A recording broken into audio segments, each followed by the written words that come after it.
Sebab itu Allah Subhanahu wa taala menyebut dalam Al-Quran, manusia yang patuh pada nafsu, tidaklah kita bermaksiat kecuali kita mematuhi nafsu kita, kita membelakangkan Allah Subhanahu wa taala. Huraian macam mana lagi kita nak bagi? Itulah huraian dia. Ketika mana kita meninggalkan salat, ketika mana ketika meninggalkan kewajipan, ketika mana kita melakukan maksiat. Apa maksud dia? Maksudnya ketika itu kita mendahulukan nafsu, kita membelakangkan Tuhan kita. Kenapa? Sebab Allah Subhanahu wa taala melarang kita. Nafsu kita mengajak melakukan benda yang maksiat. Allah Taala melarang melakukan maksiat, dan kita lakukan maksiat, bermaksud kita ikut nafsu kita. Dan kita membelakangkan Allah Subhanahu wa taala. Dan Allah Subhanahu wa taala menyebut dalam Al-Quran, orang yang maksiat, yang mengikut nafsu itu, maka Allah Ta'ala sebut orang ini menyembah nafsu. Sedangkan kita menafikan, mana orang kita menyembah nafsu? Kita datang masjid, kita sembahyang, Allah Subhanahu wa taala, apabila kita membelakangkan Allah Subhanahu wa taala, maka Allah Subhanahu wa taala mengatakan kita itu menyembah nafsu. Allah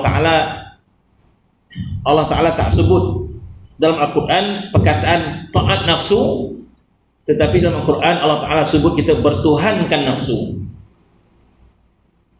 Kita pun tak berani nak nyebut Tuhan kita nafsu. Allah Subhanahu wa taala yang menyebut bahawa manusia itu mengambil Tuhannya nafsunya.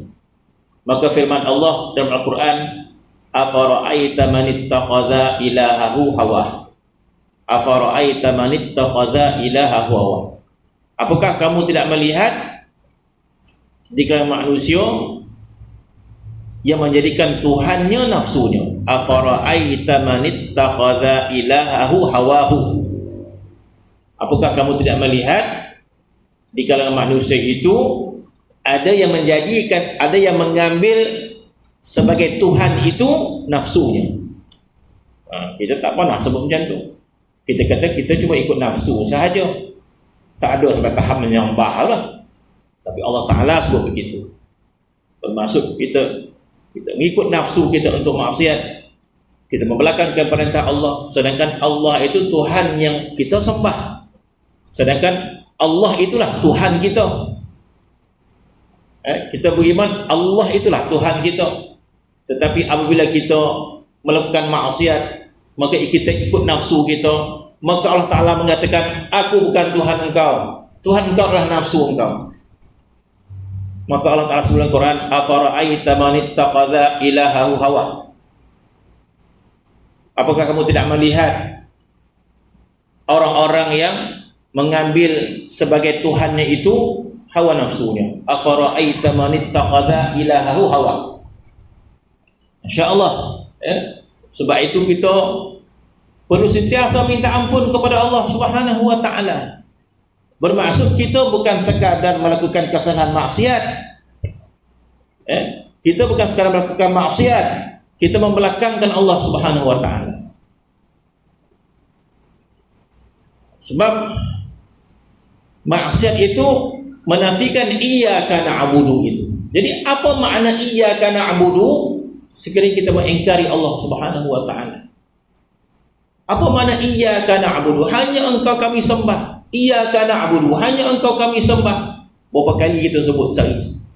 Hanya engkau kami sembah, hanya engkau kami sembah. Tetapi di luar kita melakukan maksiat. Jadi apa maksud maksiat? Maksiat bermaksud kita menyembah nafsu kita, tunduk pada nafsu kita. Maka perlu sentiasa kita bertaubat kepada Allah Subhanahu wa taala, sentiasa istighfar kita kepada Allah Subhanahu wa taala. Betapa jahatnya nafsu yang ada pada diri kita, yang kita tidak didik, yang kita tidak tarbiyah dia, yang kita tidak didik dia. Maka nafsu ini bukan sekadar melakukan kejahatan, tetapi yang lebih jahat daripada itu, nafsu ini mengingkari Allah Subhanahu wa taala.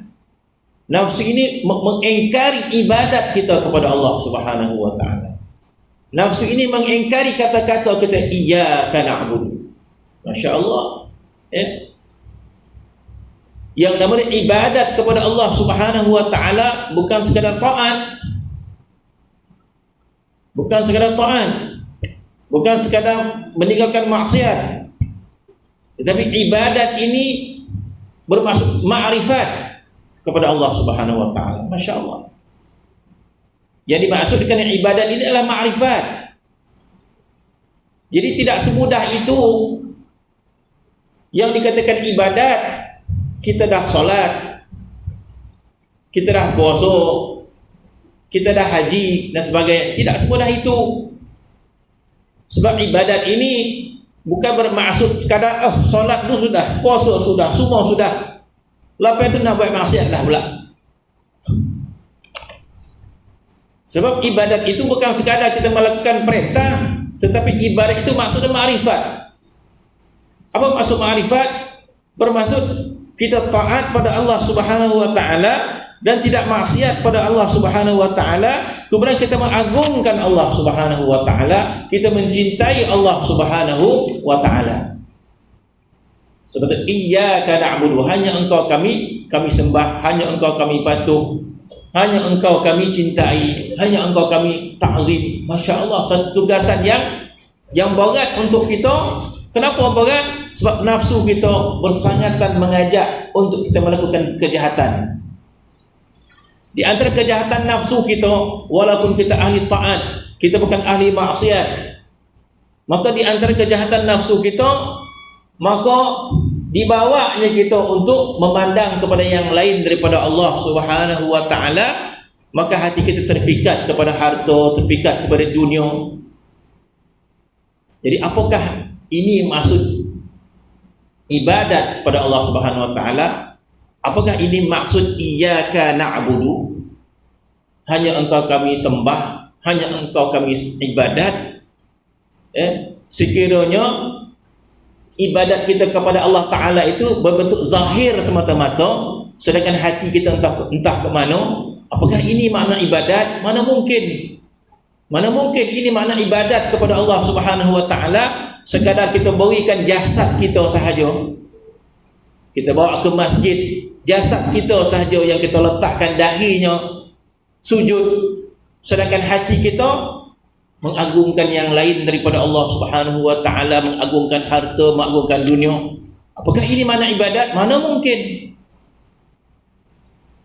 Jadi kata-kata iyyaka na'budu, hanya engkau kami sembah, bermaksud hanya engkau kami agungkan ya Allah. Jadi ketika mana hati kita mengagungkan Allah Subhanahu wa taala, ta'zim kepada Allah Subhanahu wa taala, maka ini makna ma'rifat. Kita konon Tuhan yang kita sembah, kita menyembah Tuhan kita dengan penuh ta'zim, dengan penuh cinta, sebagaimana makhluk-makhluk lain menyembah Allah Subhanahu wa taala penuh dengan ma'rifat, maka kita juga perlu menyembah Tuhan kita dengan penuh ma'rifat. Mana mungkin sekadar kita menyembah Allah, menghadap tubuh badan kita ke kiblat, sedangkan hati kita tidak pun terpaut pada Allah Subhanahu wa taala, hati kita tidak pun tunduk pada Allah Subhanahu wa taala. Mana mungkin? Mana ibadat kepada Allah Subhanahu wa taala?